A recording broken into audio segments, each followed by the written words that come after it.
19 अप्रैल 1971 को Soviet union ने अपने पहले स्पेस स्टेशन सल्यूट 1 को पृथ्वी की लो ऑर्बिट में भेजने में सक्सेस हासिल की। इसके करीब 2 महीने बाद इस पर सोयूज 11 नाम के एक क्रूड मिशन को भेजा गया। 7 जून 1971 को जॉर्जी डेब्रोवोल्स्की, व्लादिस्लाव वोल्कोव और विक्टर पेट्सायेव ये 3 कॉस्मोनॉट्स सोयूज 11 में बैठकर स्पेस स्टेशन पहुंच जाते हैं और अगले 3 हफ्तों तक वहां पर रहकर कई सारे एक्सपेरिमेंट्स करते हैं। ये तीनों कॉस्मोनॉट्स सोवियत यूनियन ही नहीं बल्कि पूरी दुनिया में फेमस हो चुके थे। 29 जून 1971 को सोयूज 11 स्पेस स्टेशन से रिटर्न जर्नी शुरू करती है। तीनों कॉस्मोनॉट क्रू कैप्सूल के अंदर बैठे हुए थे। पृथ्वी की सरफेस से 160 किलोमीटर ऊपर स्पेसक्राफ्ट के क्रू कैप्सूल को इंस्ट्रूमेंट मॉड्यूल से अलग कर दिया जाता है, पर इतना होते ही कैप्सूल के अंदर का प्रेशर तेजी से डिक्रीज होता है और सारी हवा बाहर निकल जाती है। पृथ्वी पर बैठे mission control team VHF radio की मदद से कॉस्मोनॉट से कांटेक्ट करने की कोशिश करते हैं, पर उन्हें दूसरी ओर से कोई जवाब नहीं मिलता। इसके सिर्फ 7 मिनट बाद पृथ्वी पर मौजूद रडार इस स्पेसक्राफ्ट को ट्रेस कर लेता है। ये देखकर मिशन कंट्रोल टीम सुकून की सांस लेती है। ऐसा इसलिए क्योंकि जब एक स्पेसक्राफ्ट पृथ्वी के एटमॉस्फेयर में एंटर होता है तो प्लाज्मा इसे चारों ओर से घेर लेता है और कुछ समय तक इससे कांटेक्ट कर पाना इम्पॉसिबल हो जाता है। शायद यही रीजन था कि उन्होंने क्रू कैप्सूल से कांटेक्ट खो दिया था। क्रू कैप्सूल में लगा पैराशूट खुल जाता है और यह धीरे धीरे जमीन की ओर आने लगता है। क्रू कैप्सूल अनडैमेज था और पृथ्वी से टकराने पर भी इसे कोई नुकसान नहीं पहुंचा। रिकवरी टीम कैप्सूल की तरफ स्वागत की पूरी तैयारी के साथ पहुंचती है, पर जैसे ही वो कैप्सूल को खोलते हैं तो अंदर का नजारा दिल दहला देने वाला था। तीनों कॉस्मोनॉट्स बेहोश थे, उनका मुंह बुरी तरह से जल चुका था और नाक और कान से खून बह रहा था। जॉर्जी डोब्रोवोल्स्की को छोड़कर बाकी 2 कॉस्मोनॉट्स अपनी जान गंवा चुके थे और डोब्रोवोल्स्की अगले कुछ मिनट्स में दम तोड़ देते हैं। दरअसल हुआ कुछ यूँ कि जब कॉस्मोनॉट्स को डिक्रीज होता प्रेशर फील होता है तब वो समझ चुके थे कि कैप्सूल में कहीं न कहीं लीकेज आ चुकी है। वो अपने सीट बेल्ट और इक्विपमेंट्स को अनस्ट्रैप करके लीकेज की खोज करने लगते हैं, पर इस कोशिश में उनकी पल्स रेट अनकंट्रोल हो जाती है। उनकी बॉडीज में ऑक्सीजन की कमी होने लगती है और फिर पल्स रेट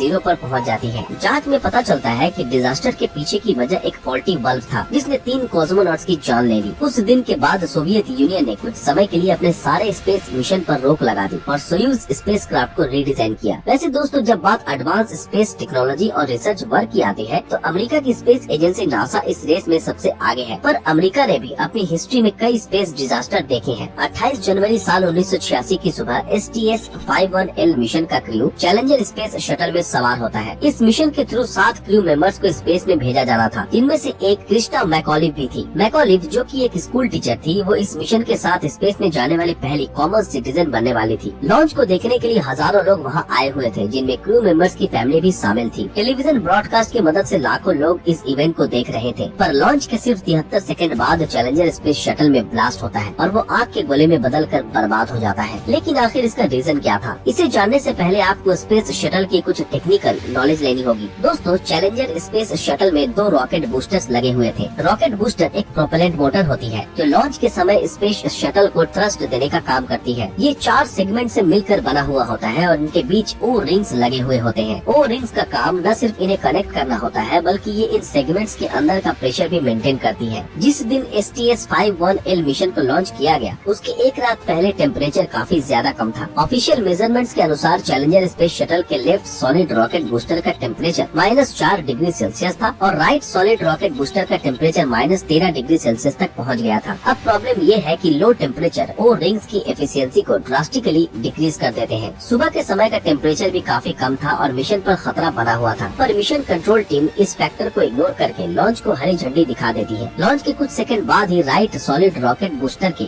2 ओ रिंग्स में आग लग जाती है और फिर जो हुआ उसने $120 करोड़ का स्पेसक्राफ्ट को बर्बाद कर दिया और 7 क्रू मेंबर्स की जान ले ली। अब बात करते हैं कोलंबिया स्पेस शटल की। साल 1981 में अपने लॉन्च के बाद से ये स्पेस शटल 2002 तक 27 बार स्पेस में जा चुका था। 16 जनवरी 2003 को इसे 28वीं बार स्पेस में लॉन्च किया गया। STS-107 मिशन के तहत इसमें 7 क्रू मेंबर सवार थे, जिसमें भारत की कल्पना चावला भी थी। 16 दिन चले इस मिशन में एस्ट्रोनॉट्स ने 80 से भी ज्यादा साइंटिफिक मिशंस को कंप्लीट किया। 1 फरवरी 2003 को कोलंबिया स्पेस शटल पृथ्वी पर लौटने की जर्नी शुरू करती है। स्पेस शटल के क्रू को पृथ्वी पर बैठी मिशन कंट्रोल टीम से अप्रूवल मिलता है और स्पेस शटल पृथ्वी के एटमॉस्फेयर में री एंटर हो जाती है। पर कुछ ही मिनट्स बाद स्पेस शटल में लगे सेंसर्स रिकॉर्ड करते हैं कि इसके लेफ्ट विंग पर काफी ज्यादा प्रेशर लग रहा है। अनफॉर्चुनेटली मिशन कंट्रोल टीम की इस पर नजर नहीं पड़ती। एक विंग पर एक्स्ट्रा प्रेशर के कारण स्पेस शटल दूसरी डायरेक्शन में ड्रैग होने लगता है, पर स्पेस शटल में लगा फ्लाइट कंट्रोल सिस्टम इसे संभाल लेता है। इस कारण से अंदर बैठे क्रू भी प्रॉब्लम को महसूस नहीं कर पाते।